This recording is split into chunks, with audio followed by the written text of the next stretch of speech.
take a look at the notes page. We define some things to begin with. Factor as a noun is one part of a multiplication problem. Factor as a verb is an instruction to rewrite an expression making it look like a multiplication problem. So we'll see that kind of playing its way out here. What's not on here, excuse me, that we looked at was the idea of prime factorization of a number. So the prime factorization is taking a number and breaking it into showing how it is a multiplication problem of prime numbers that can't be broken down any further. So as an example here, I'm going to take a look at 168. So we'll take the number 168. I see that it is an even number. So even number means it is divisible by 2. So I can do, excuse me, rewrite that as 2 times, and if I do 168 divided by 2, I get 84.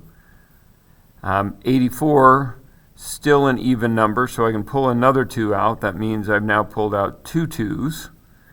And 84 divided by 2 is 42.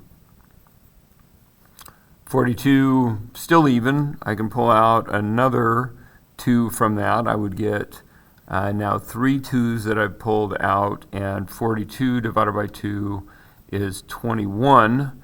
I recognize 21 as being 3 times 7. So 2 cubed times 3 times 7, and I don't see any other. 2 can't break down farther, 3 can't break down farther, neither can 7, so the prime factorization of 168 is 2 cubed times 3 times 7. Okay.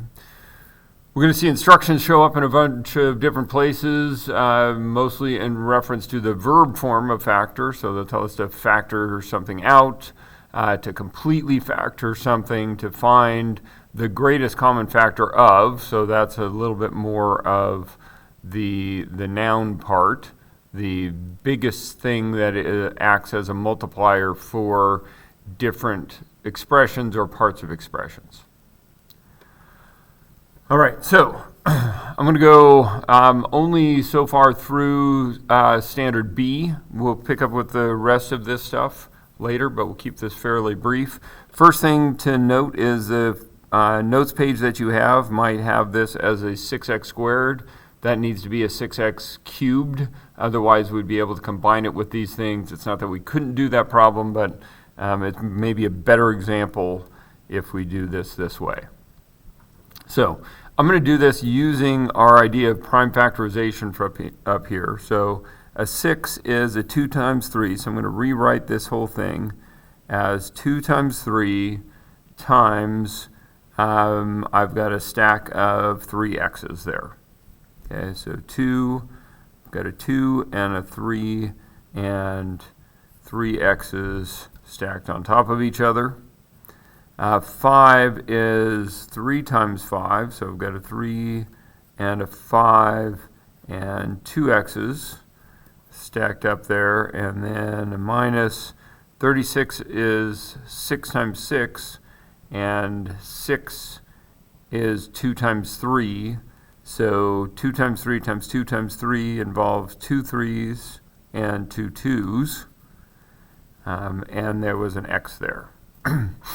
So I'm looking for what they have in common. I'm going to start with this first one. This has got a 2 in it. This doesn't have a 2, so they don't all have a 2 in common. This has got a 3 in it. This has got a 3 in it. This has got a couple of 3's in it, so they all have at least 1 3. This has got some x's. This has got some x's. This has got some x's. 3 of them here, 2 of them here, only 1 there, so they only have 1 in common. So this is my GCF, my greatest common factor. So if it was find the greatest common factor of these 3 terms in this trinomial that I have here, the greatest common factor of those 3 terms is a 3x. So in my area model to help me factor That greatest common factor is going to come out here on the left side of the box. And I'm going to load everything else, everything that I started with, into these 3 boxes. There's 3 boxes because it was a trinomial. And I can put them in this form, or I could put them in my prime factorization form.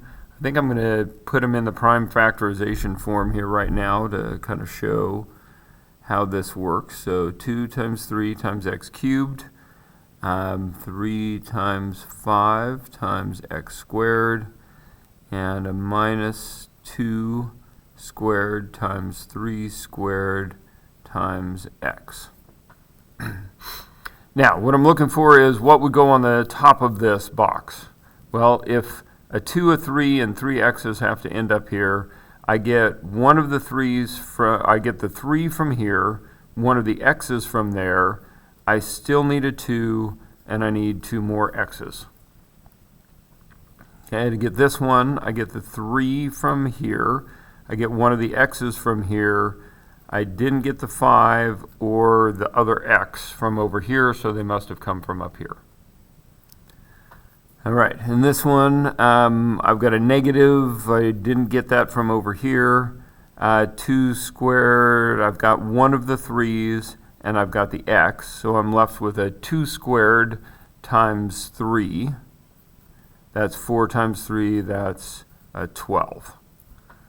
Okay, so when I factor out the GCF, I would then say that means that 6x cubed plus 15x squared minus 36x is equal to 3x times 2x squared, just copy off the top of the box here right now, plus 5x minus 12. So there is my factored form. It may feel like I did a lot more there than I needed to, but I always want to start with something that is really complete and understandable and shows everything, and then leave it to you to potentially find shortcuts that you can do. So I'm going to stop on that right now because that gets us through standard B. Now the rest of this we'll be using up for standard C.